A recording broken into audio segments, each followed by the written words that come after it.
Bismillahirrahmanirrahim. Assalamualaikum warahmatullahi wabarakatuh dan salam sejahtera. Selamat malam. Terima kasih juga kepada para penonton setia kami di Bicara Naratif pada malam ini. Ruangan portal ataupun perkongsian secara dalam talian di RTM Klik dan juga di tontonan berita RTM dan juga di saluran TV1.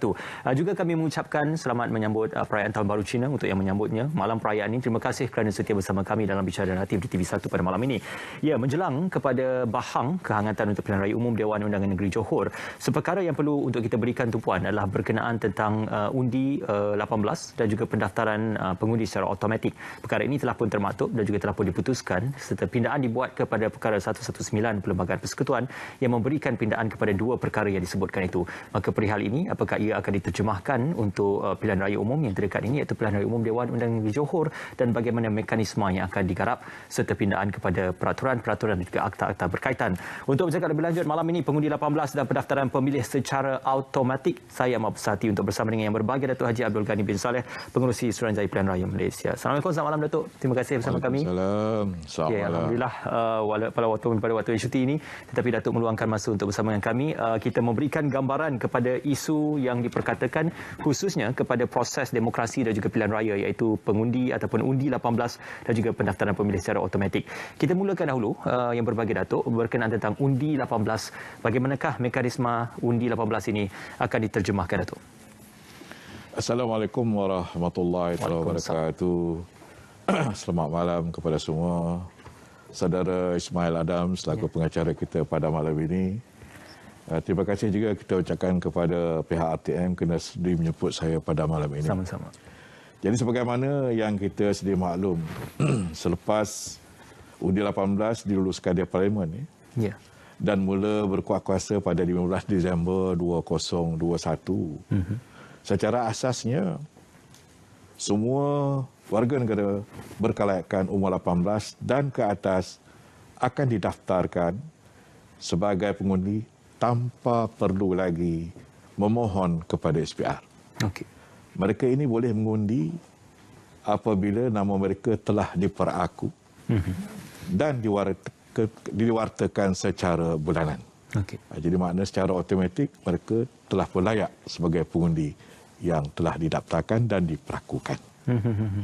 Okey, berkaitan dan juga bersangkutan, kedua-dua perkara tersebut dilakukan pindaan secara bersama. Namun apakah pelaksanaan itu juga akan dilaksanakan secara serentak untuk undi 18 dan juga pendaftaran secara automatik Datuk? Alhamdulillah berkenaan dengan pindaan undang-undang yang berkaitan yang telah dibuat di mana warga negara berumur 18 tahun dan ke atas yang tidak hilang kelayakan sebagai pemilih tidak lagi perlu memohon untuk mendaftar sebagai pemilih. Okey. Jadi mereka akan didaftarkan sebagai pemilih secara automatik. Maknanya dua-dua sekali lah ya. Undi 18 dan menjadi daftar pemilih secara automatik, serentak. Persoalan yang penting, bilakah perkara tersebut akan dikuatkuasakan untuk kedua-dua perkara bersangkut dengan pilihan raya itu? Dari segi kuat kuasanya, alhamdulillah ya, sebagaimana kita sedia maklum, umur kelayakan sebagai pengundi 18 tahun dan daftar pemilih automatik telah dikuatkuasakan secara serentak pada 15 Disember 2021. Okey. Maknanya benda ini dah pun dikuat kuasa dan insya-Allah sekiranya ada pilihan raya, mereka ini telah pun layak untuk mengundi. Yang terdekat PRU Don Johor lah. Ya. Begitulah. Okey, kita simpan dahulu berkaitan tentang isu kehangatan dan juga bahang PRU Don Johor. Sebelum kita mengambil selepas keputusan untuk memberikan pindaan kepada undi 18 dan juga pendaftaran pemilih secara automatik, bagaimanakah proses pendaftaran itu diguna pakai oleh pihak SPR sendiri dan juga agensi-agensi penguatkuasaan khususnya untuk melaksanakan undang-undang tersebut, dan bagaimana dengan pindaan ini memberikan lebih ruang kepada demokrasi itu berjalan dengan lebih baik, Datuk? Sebagaimana yang kita sedia maklum, sebelum 15 Disember 2021 umur kelayakan untuk daftar pemilih sebagai pemilih adalah 21 tahun. Ya. Maksud 20 tahun. Semua warga negara yang telah mencapai umur 21 tahun hendaklah memohon dengan SPR untuk mendaftar sebagai pemilih. Okey. Namun hal umur tersebut telah diturunkan kepada 18 tahun. dan pendaftaran pemilih baharu adalah dibuat secara automatik. Jadi dah berbeza lah. Maknanya tidak perlu lagi memohon. Sekarang ini semuanya secara automatik segi pendaftaran yang kita buat. Walaupun ketika itu tiada pertukan mewajibkan untuk pengundi mengundi. Namun SPR percaya dengan pindaan terbaru yang telah dilaksanakan ini, ia sebagai satu langkah ke hadapan dalam memudahkan lagi warga negara Malaysia akses kepada proses demokrasi.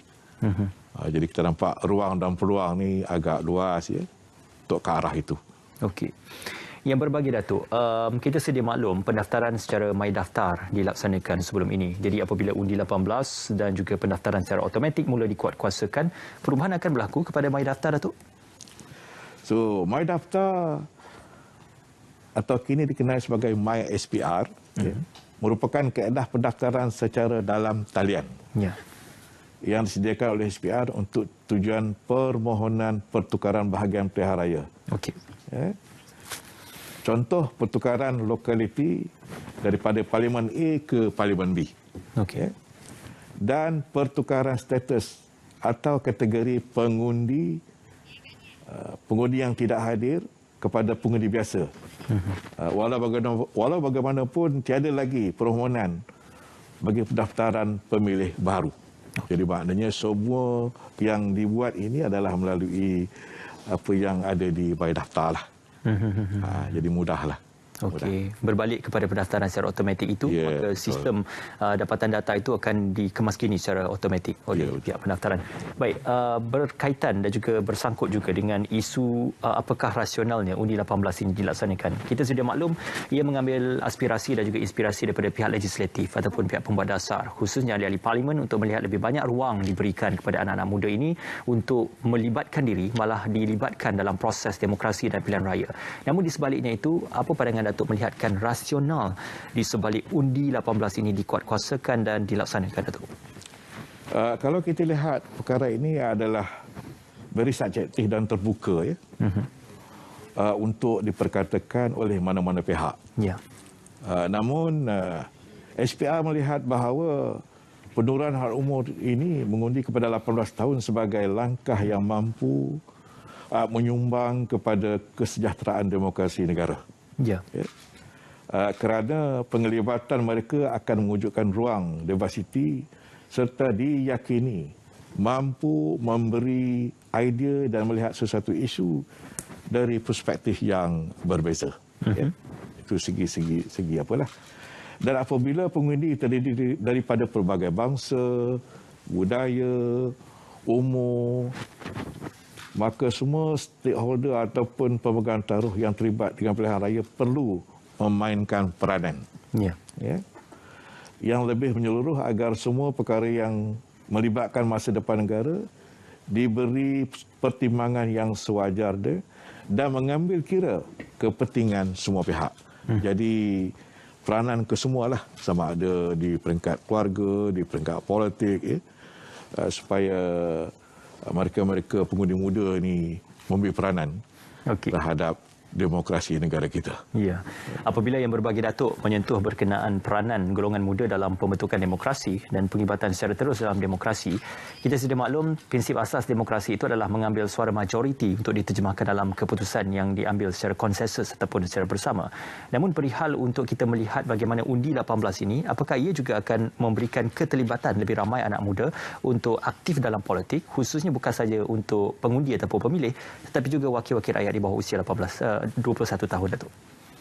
Ya, kalau kita lihat sememangnya itulah hasrat kerajaan pada hari ini yang telah direalisasi dengan penguatkuasaan pindaan tersebut. Dan keputusan negara untuk pelaksanaan undi 18 ini adalah selari dengan negara-negara luar. Dan kalau kita mengambil contoh di negara-negara kita, di negara ASEAN seperti Filipina, Indonesia, Thailand, Myanmar, Laos, Vietnam dan Kamboja telah pun menurunkan had umur ini kepada 18.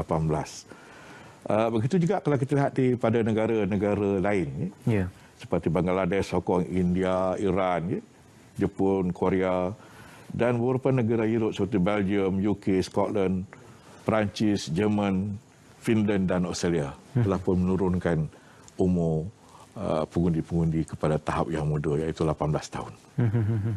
Ya, itulah dia. Kalau dalam konsep asas pilihan raya ataupun demokrasi, lebih banyak kutipan dan juga penghutang suara itu dapat diperoleh melalui pengundian ataupun proses demokrasi itu, maka akan lebih seimbang dan juga lebih adil, serta akan ada check and balance dari segi pelaksanaan demokrasi itu.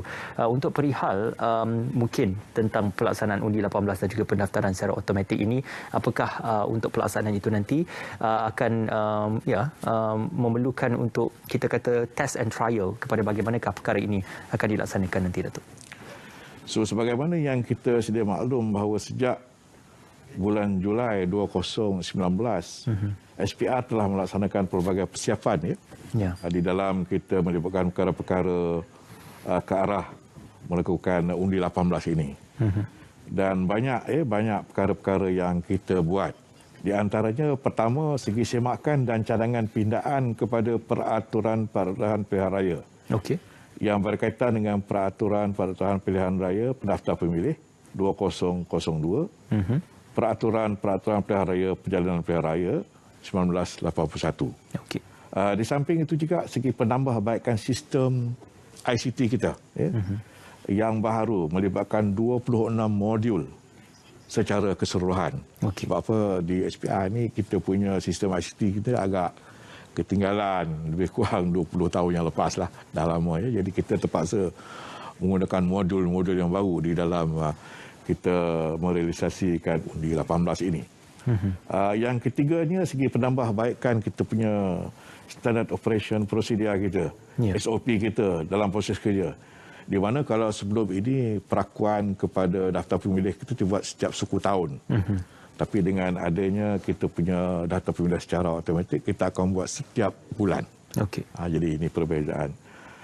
Dan seterusnya kalau kita lihat semakan yang sebelum ini, pendaftaran kita yang 18 tahun ini kita buat selama sebulan pada bulan Oktober yang lepas. Untuk buat semakan selama sebulan. Jika sebelum ini kita cadangkan kalau boleh biarlah tempoh yang agak lama, tetapi memandangkan kita diminta melaksanakan lebih awal, jadi kita memberi ruang dan pulang kepada pemilih-pemilih ini menyemak nama-nama mereka dalam tempoh tersebut. Seterusnya, dari segi kita punya program pendidikan pengundi, kita punya APR, di mana kita juga mengambil inisiatif kepada golongan belia melalui platform usaha sama, IPTA, IPTS, dan Institut Latihan Awam, termasuk Kolej Komuniti, Institut Kemahiran Belia, Kolej Kejuruteraan, Institut Pendidikan Guru dan sekolah-sekolah menengah. Program ini dilaksanakan secara bersemuka dan juga atas talian. Kita juga menawarkan khidmat nasihat berhubung pelaksanaan dan pengurusan pilihan raya di kampus-kampus. Begitu juga segi kerjasama strategik kita bersama pelbagai kementerian dan jabatan serta agensi kerajaan yang mempunyai institusi pendidikan formal bagi program pendidikan pendidikan atau Waters Education. Dan untuk makluman juga, baru-baru ini pada 27 Januari yang lepas, SPR telah mengadakan MOU di antara UiTM dan SPR. Telah dimetrikan. Di mana kalau kita lihat di UiTM ni dia punya kesedaran pendidikan yang target kita, di mana jumlah pengundi bagi 35 cawangan UiTM seramai 185,400 orang. Jadi menjadi satu jumlah yang besar dan kita harap dengan adanya termetinya perjanjian ataupun MOU ini menjadikan titik tolak yang merupakan ruang permulaan dalam keterlibatan yang lebih produktif dan proaktif di antara SPR dan juga UiTM dan juga institusi pendidikan yang lain di seluruh Malaysia dalam berkongsi kesedaran pendidikan pengundi di kalangan masyarakat Malaysia, terutamanya dalam pelaksanaan undi 18 dan juga undi automatik. Ya. Sememangnya kuasa mengundi itu adalah bakal menentukan hala tuju negara dan ini juga terletak kepada tangan dan juga kuasa pengundi-pengundi itu sendiri, khususnya pada golongan muda untuk menentukan hala tuju dan juga masa depan negara. Dan itulah peri pentingnya untuk kita melihat bagaimana perkara ini menjadi rasional penting kepada ianya diberikan dan juga mandatnya itu diserahkan kepada golongan muda khususnya. Yang berbagi Datuk, kita nak berjeda seketika, sebenarnya kembali dalam Bicara Naratif.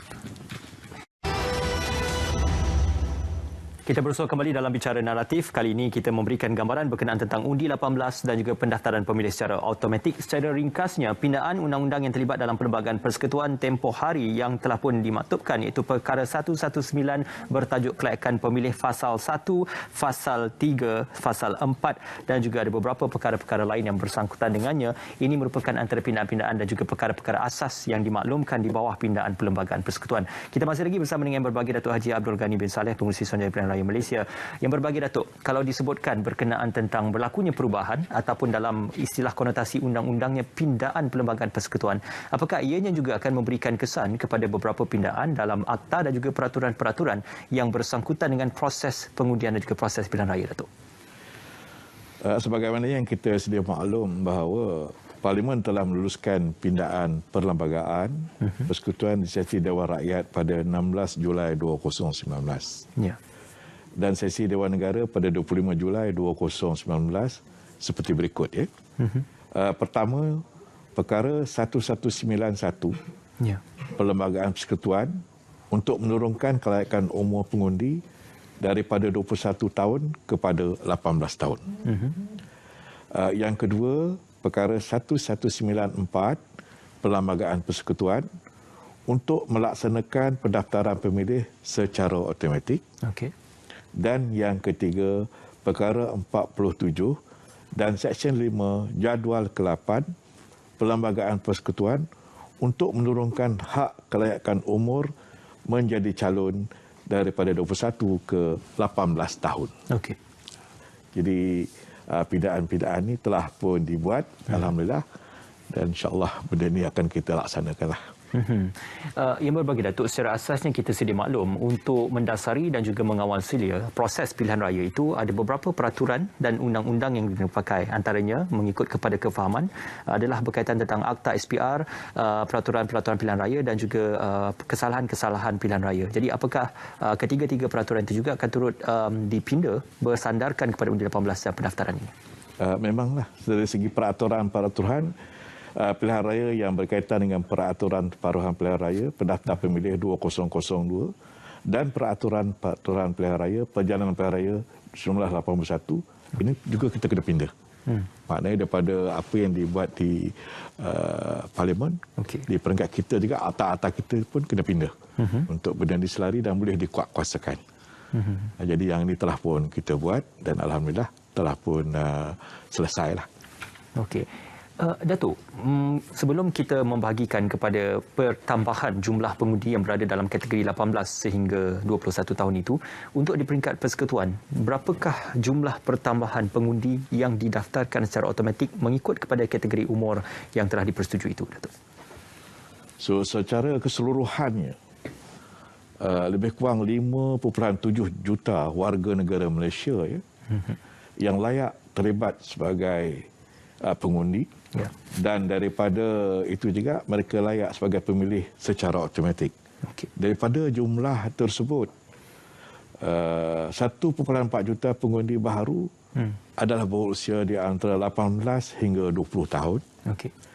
Dan 4.3 juta pengundi merupakan mereka yang layak berusia 20 tahun dan ke atas. Jadi kalau kita lihat tadi, pengundi muda ni antara 18 ke 20 tahun ni hanya 1.4 juta saja. Okay. Yang selebihnya adalah mereka-mereka yang tidak mendaftar sebelum ini sebanyak 4.3 juta daripada umur 21 dan ke atas. Ini dapat diterjemahkan diterjemahkan kepada peningkatan sekitar 40% dalam jumlah mengundi berdaftar di negara ini. Dan daripada jumlah tersebut, kalau kita lihat pada hari ini jumlah daftar pemilih kita sebanyak 15.3 juta pengundi kepada jumlah yang baru sebanyak 21.1 juta pengundi. Jadi angka ini telah pun kita perakukan dan telah pun kita wartakan pada 14 Januari 2022 yang lepas. Jadi semua mereka yang telah kita perakukan tadi layak untuk mengundi jika ada apa-apa pilihan raya pada masa ini. Lebih besar angka untuk jumlah pengundi itu, lebih luas ruang untuk demokrasi itu berlaku dan juga berjalan. Yang berbagi Datuk, bukan saja kita memberi konotasi kepada had umur ataupun untuk pengundian dan juga bagaimana proses pendaftaran itu dilakukan secara automatik. Ia juga bersangkutan dengan beberapa perkara-perkara yang diberikan tumpuan, iaitu tentang persempadanan dan apakah jua jumlah kerusi di sesuatu kawasan akan bertambah disebabkan pindaan-pindaan yang berlaku ini, Datuk. SPR mengambil maklum terdapat pertambahan sejumlah 5.7 juta pemilih baru melalui pengundian automatik.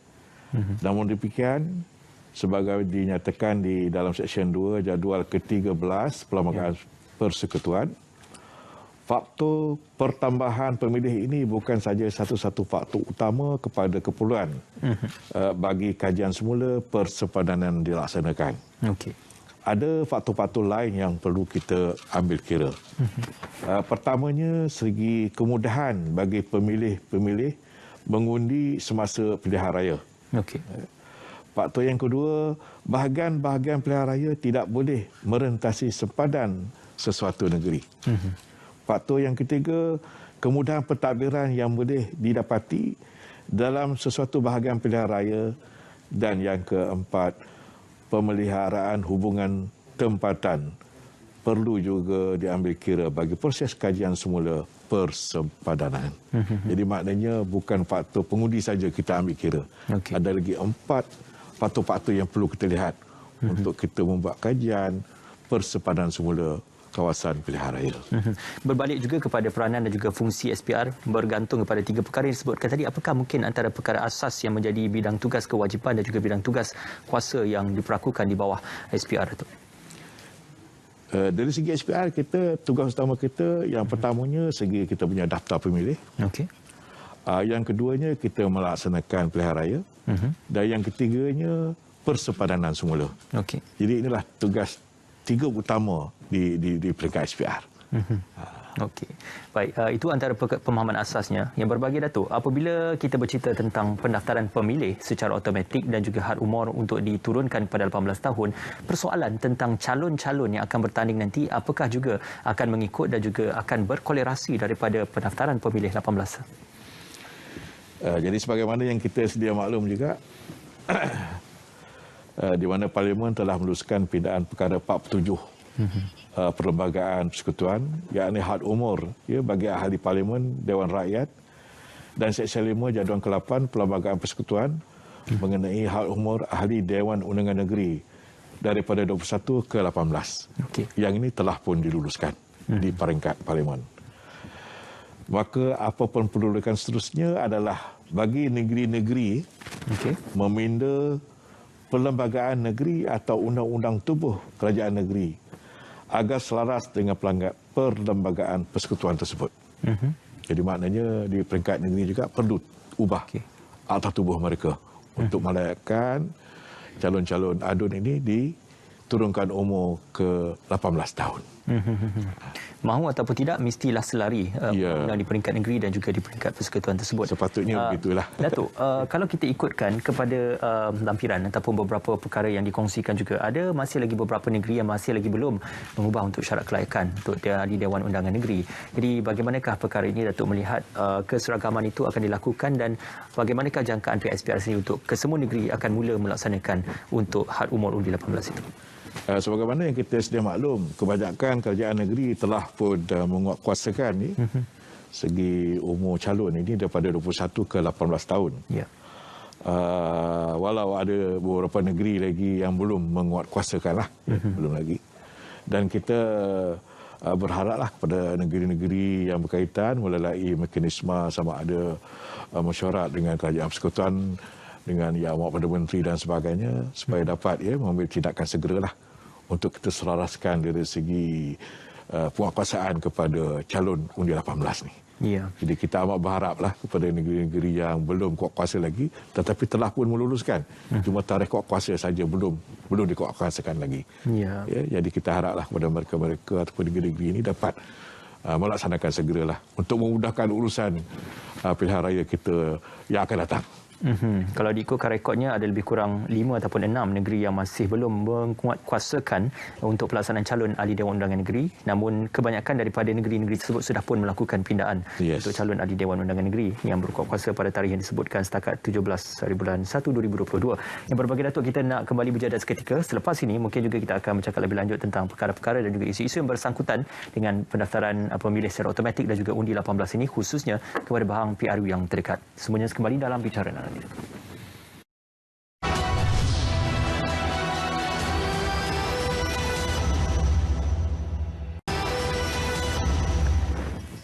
Kita berusaha kembali dalam Bicara Naratif membicarakan berkenaan tentang undi 18 pendaftaran pemilih secara automatik. Ini merupakan aspirasi di pihak legislatif untuk melihat pindaan kepada Perkara 119 Perlembagaan Persekutuan dilaksanakan dan juga dikuatkuasakan. Selepas pindaan tersebut dilakukan, kita melihat bagaimana julat usia untuk mereka mengundi menjadi semakin luas dan juga memberikan ruang kepada demokrasi itu berlangsung dengan lebih efektif, khususnya kepada ruang bagi pengundi-pengundi muda ini untuk mempertaruhkan undi mereka dalam kestabilan dan juga jaminan masa depan negara. Kita masih lagi bersama dengan berbagi Datuk Haji Abdul Ghani bin Saleh, pengurusi SPR. Datuk, kalau diikutkan kepada perbandingan dengan negara-negara ASEAN dan juga negara-negara Asia, malah negara-negara Eropah juga, kebanyakan negara-negara ini meletakkan had umur mengundi mereka adalah pada usia 18-19 tahun dan ada juga yang meletakkan pada usia 17 tahun. Ini menggambarkan bahawasanya keseriusan kerajaan dan juga keseriusan kita untuk meletakkan had umur mengundi itu pada tahap standard antarabangsa. Apa mungkin komen yang berbagi Datuk berkaitan isu ini? Alhamdulillah, kalau kita lihat pelaksanaan kepada undi 18 ini satu langkah yang baik dan bijak. Ya. Dan kalau kita lihat daripada negara-negara ASEAN kita, selain daripada Singapura, yang lainnya semua dah menurunkan had umur 18 dan juga 17. Begitu juga kalau kita lihat daripada negara-negara lainnya seperti Iraq, Iran, Jepun, Korea, Bangladesh, Hong Kong dan India. Semua telah menurunkan had umur kepada 18. Dan juga di negara-negara Eropah, kalau kita lihat daripada Belgium, Finland, Jerman, Perancis, Rusia, Scotland dan juga UK. Termasuk Australia yang telah menurunkan umur antara 16 ke 18 tahun. Jadi yang ini kita melihat bahawa langkah kerajaan hari ini adalah satu langkah yang bijak untuk memberi ruang dan peluang kepada anak-anak muda untuk membuat satu pilihan yang bijak kepada pentadbiran negara. Jadi pada saya ini satu langkah yang ke hadapan dan dapat merealisasikan demokrasi kita lebih baik dan sempurna. Ya, itu merupakan salah satu daripada aspirasi kita untuk melihat demokrasi itu menjadi tunjang dan juga tunggak utama khususnya dalam pelaksanaan pilihan raya. Yang berbagi Datuk, mungkin ada beberapa persoalan yang senantiasa diajukan semasa kehangatan isu yang timbul dalam undi 18 dan juga pendaftaran pemilih secara automatik. Ramai yang menjangkakan selepas pindaan tersebut dikuatkuasakan, makanya peraturan tersebut secara automatik terus saja dikuatkuasakan. Namun tidak sebegitu, ia mengambil masa untuk dilaksanakan. Mungkin ini penjelasan terbaik daripada PSPR mengapa masa diambil untuk pelaksanaan undi 18 dan juga pendaftaran secara automatik. Sebagaimana yang kita sedia maklum, di peringkat Parlimen ini telah pun meluluskan undi 18 ini pada Julai 2019. Namun dari segi SPR kita kena mensiap-siaga daripada peraturan-peraturan kita sendiri. Pertamanya segi peraturan pilihan raya yang berkaitan dengan peraturan pilihan raya pendaftaran pemilih 2002. Peraturan pilihan raya penjalanan pilihan raya 1981. Persiapan kita dari segi kemudahan ICT kita, di mana daripada modul yang lama kepada modul yang baru, di mana kita telah pun melibatkan 26 modul baru pada sistem yang sedia ada. Dan kita punya SOP kepada sistem kerja kita. Dan banyak perkara yang kita kena lihat daripada sistem lama kepada sistem yang baru. Jadi ini adalah perkara-perkara yang perlu kita lihat sebelum pelaksanaan kepada undi 18 dapat kita laksanakan. Dan ini mengambil satu masa yang agak panjang. Masa yang agak panjang. Sebab apa, sistem ICT ni bak kata tadilah peringkat permulaan, peringkat kita mencuba, dan of course setiap satu sistem ni perlu ada try and error dia. Tapi yang ini di SPR ni dia terus saja. Walaupun kita punya sistem ICT kita daripada 26 modul, baru 8 modul yang tersedia untuk undi automatik. So yang lain lagi dalam proses. Yang kita jangka ICT kita akan selesai ataupun siap pada bulan Mei ataupun Jun akan datang. InsyaAllah proses penambahbaikan itu akan sentiasa dilakukan untuk menjamin integriti dan juga proses pilihan raya yang adil dan juga pilihan raya yang seimbang. Yang berbagi, Datuk, selepas kita melihat apa yang berlaku di Johor, Duli Yang Mulia Sultan Johor telah pun memperkenankan usul untuk pembubaran DUN, dan juga Speaker Dewan Undangan Negeri juga telah pun menyerahkan usul kepada pihak SPR. Disebutkan tarikh 9 Februari nanti akan menjadi tarikh penting juga untuk SPR. Apakah yang akan berlaku pada tarikh 9 Februari, Datuk? Okey, sebagaimana biasa apabila kita menerima surat daripada Speaker Dewan Negeri katakan bahawa sesuatu DUN telah pun dibubarkan, maka dalam tempoh 60 hari ataupun 2 bulan SPR akan melaksanakan pilihan raya. Jadi pastinya kita akan menentukan tarikh-tarikh tertentulah. Dan kita punya peringkat kerja kita pada 9 hari bulan ini adalah merupakan mesyuarat khas kita. Ia akan menentukan segi bila tarikh kita nak meletakkan rate, kita melantik semua kita punya petugas-petugas RO kita, kita meletakkan tarikh pencalonan, tarikh undi awal dan juga tarikh mengundi. Jadi ini adalah tarikh-tarikh penting yang kita akan tentukan pada hari berkenaan, pada 9 Februari 2022 akan datang. InsyaAllah. Yang lebih mustahak, Datuk, apakah undi 18 akan dikuatkuasakan untuk PRU DUN Johor? Ya. Kalau kita lihat untuk PRU 18 untuk DUN Johor ke-15 ini akan menjadi cabaran kita yang pertama. Cabaran yang pertama yang kalau kita lihat segi umur 18 dan juga kita punya pendaftaran pemilih secara automatik. Jadi ini adalah PRU yang pertama lah untuk daftar automatik dan juga undi 18. Dan adalah menjadi harapan SPR agar semua pihak yang terlibat akan meneruskan sokongan dan kerjasama yang luar biasa kepada SPR untuk menjayakan pilihan raya ini. Jadi kita harap sangat-sangat kepada semua yang terlibat. Maknanya daripada petugas SPR, daripada masyarakat, parti politik, NGO supaya dapat membantu SPR dalam kita merealisasikan undi 18 dan juga undi automatik ini. Dan SPR juga akan terus bekerjasama rapat dengan semua agensi. Agensi kerajaan terutamanya, termasuk Jabatan Penerangan Malaysia, RTM, untuk menggalakkan semua pengundi berdaftar menunaikan tanggungjawab sebagai pengundi mereka, dan sentiasa mematuhi semua peraturan dan prosedur dari segi keselamatan masa kita mengundi.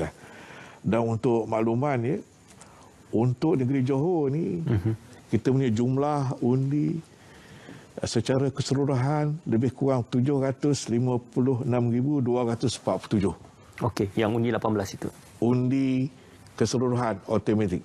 Untuk undi 18 hingga 20 tahun sebanyak 176,618. Ini yang undi orang muda ni, 18 hingga 20 tahun. Dan jumlah keseluruhan pengundi kita di Johor akan meningkat kepada 2,599,797. Jadi kalau kita lihat dari segi jumlah ini daripada jumlah yang sebelumnya, pertambahan daftar pemilih kita meningkat di Johor sebanyak 29%. Ini satu penambahan yang mendadak yang agak tinggi. Yang agak tinggi. 29%. Wow.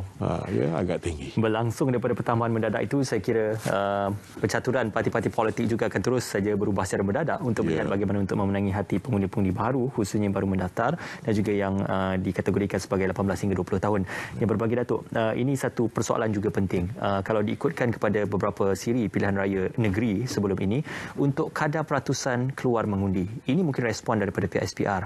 Apakah apakah peratusan di bawah 70% itu dilihat sebagai satu peratusan yang dikatakan sebagai peratusan yang normal ataupun sudah dijangka bersandarkan kepada kapasiti pengundian itu hanyalah tertakluk kepada pengundian negeri saja, Datuk? Okey.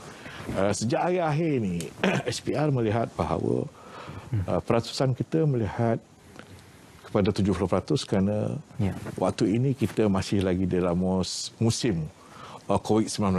Okay. Jadi kita menjagakan banyak halangan kepada pundi-pundi. Ada bukan saya takut, masalah-masalah yang berkaitan dengan pemilihan dan sebagainya. Cuma bab kata tadilah, kita amat berharaplah. Kita amat berharap dengan pertambahan yang mendadak ini macam di Johor ini sebanyak 29%. Okay. Kita punya sasaran kita tetap kalau boleh 70% lah. Walaupun kita sedia maklum bahawa daripada jumlah keseluruhan tadi 756,247 tadi, maknanya lebih setengah juta pengundi-pengundi yang lebih umur 21 tahun yang selama ini maybe tidak ambil kisah segi daftar pemilih. Okay. Jadi kita bimbanglah dari segi pertambahan yang jumlah tadi itu menyebabkan peratus ataupun target kita akan menurun. Bersandarkan rekod itu, ada juga difahamkan rekod mereka yang tidak pernah pun mengundi walaupun didaftarkan namanya untuk pengundi ataupun pemilih. Jadi apakah ini juga menyumbang kepada peratusan turun mengundi yang dikatakan berkurangan itu, Datuk? Yang inilah ada sikit kebimbangan kepada kita lah. Kebimbangan kepada kita. Kalau lihat secara keseluruhan 5.7 juta jumlah daftar pemilih secara keseluruhan, 1.4 juta adalah mereka yang berumur 18 hingga 20 tahun. Dan 4.3 adalah mereka yang berumur 21 tahun ke atas. Okay. Daripada jumlah ini kita melihat bahawa 4.3 juta ini adalah mereka yang tak pernah mengundi dan tak pernah berdaftar. Okey. Jadi yang ini kita masukkan di dalam sistem undi automatik kita. Jadi kebimbangan kita, jumlah yang besar ini untuk seluruh Malaysia, kalau mereka ini tidak keluar mengundi, maka akan menurunlah peratus undian ataupun target kita di PRU 15 akan datang. Ya, mungkin angka pengundian itu bertambah tetapi peratusannya itu menurun. Itu adalah satu pertimbangan angka yang boleh kita lihatkan kepada bagaimana kita menggalakkan lebih ramai masyarakat untuk turun mengundi dan sebagainya. Dan apakah untuk jangkaan di PRN Johor nanti, di pihak SPR bagaimana, Datuk? Pada saya, kita punya target masih lagi sama macam di negeri-negeri lain. Sebab apa? Kita punya COVID-19 masih lagi ada. Okay.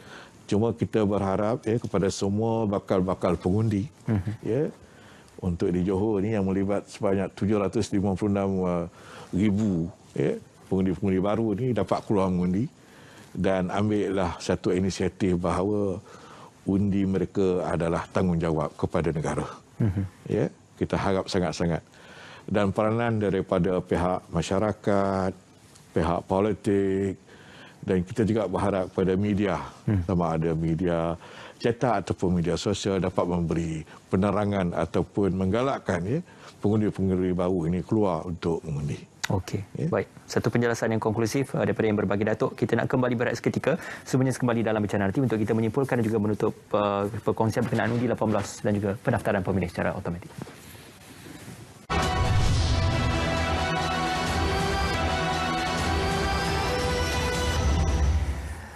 Ya, untuk kita menutup dan juga menyimpulkan bicara nanti pada malam ini masih lagi bersama yang berbagi, Datuk Haji Abdul Ghani bin Saleh, pengerusi SPR.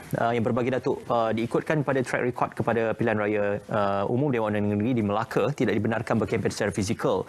Di Sarawak ada beberapa bahagian saja yang dibenarkan untuk berkempen secara fizikal disebabkan kekangan internet dan sebagainya. Namun apakah untuk pilihan raya umum Dewan Undangan Negeri Johor, kempen secara fizikal sudah diputuskan sama ada boleh dibuat ataupun tidak, Datuk?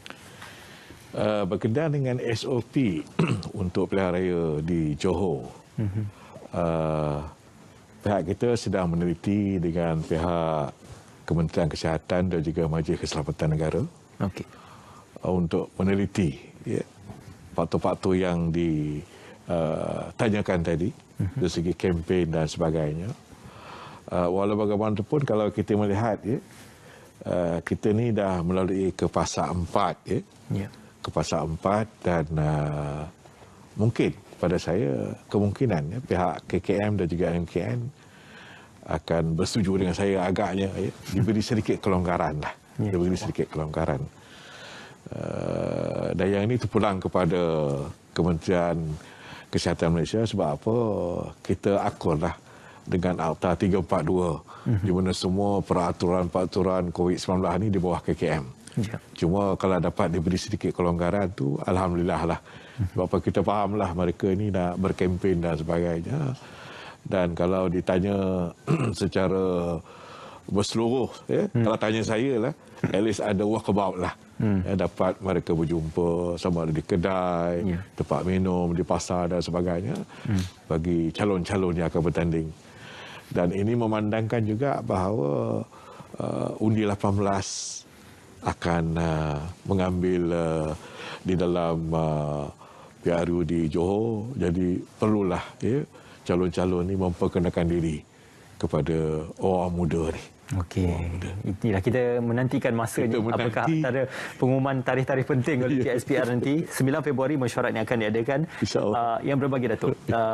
Ada beberapa kesalahan yang direkodkan dalam siri pilihan raya umum Dewan Negeri yang lalu juga melibatkan mungkin kesalahan-kesalahan bersifat teknikal ataupun kesalahan-kesalahan yang melibatkan secara jelas melanggar peraturan-peraturan pilihan raya. Jadi ini kesempatan terbaik untuk yang berbagi Datuk mewakili pihak SPR untuk memberi peringatan kepada parti-parti politik yang bertanding untuk mematuhi sebarang bentuk peraturan yang tertakluk untuk peraturan-peraturan pilihan raya, Datuk. Saya merayu dan memohon kerjasama kepada semua pihak, terutamanya parti-parti yang bertanding. Pertamanya, kita hendaklah mematuhi segala SOP yang telah pun ditetapkan oleh pihak kerajaan dan juga Majlis Keselamatan Negara. Supaya kita punya proses pilihan raya ini berjalan dengan lancar dan sempurna. Pada masa yang sama, mereka juga harus mengikuti semua peraturan-peraturan yang ada di peringkat SPR.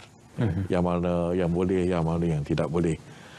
Dan ini diterjemahkan kepada kesan akhir kepada pilihan raya tersebut. Kesan akhir kepada pilihan raya tersebut. Kalau semuanya mengikut peraturan dan semuanya mengikut SOP yang sedia ada, saya ingat tidak ada masalah. Untuk di Melaka dan juga di Sarawak, kalau kita lihat, alhamdulillah, alhamdulillah, maknanya dari segi kluster COVID dan sebagainya tidak timbul di tempat pengundian, tidak timbul, tidak ada kes yang kita dengar, tidak ada kes yang diterjemahkan ke arah itu. Jadi saya berharap sangat-sangatlah kepada semua parti-parti politik yang akan bertanding nanti, secara bab kata tadilah kita ambil tanggungjawab bersama. Kita berhemah di dalam berkempen jika dibenarkan. Dan pada saya, kita sebagai satu negara yang demokrasi, kita menjalankan tugas sebagai satu warga negara yang baik. Dan kita kalau boleh tidak ada kempen yang tidak sihat. Kempen yang tidak sihat. Okey. Itulah yang saya harapkan. Ya, ini juga ruang terbaik untuk Datuk berpesan juga kepada pengundi-pengundi di luar sana untuk turun mengundi menjelang pilihan raya yang terdekat, Datuk. Untuk pengundi-pengundi semua, terutamanya pengundi-pengundi yang kita akan daftarkan di dalam automatik, harap mereka-mereka ini mengambil tanggungjawab di mana pihak kerajaan telah bersetuju untuk menurunkan umur daripada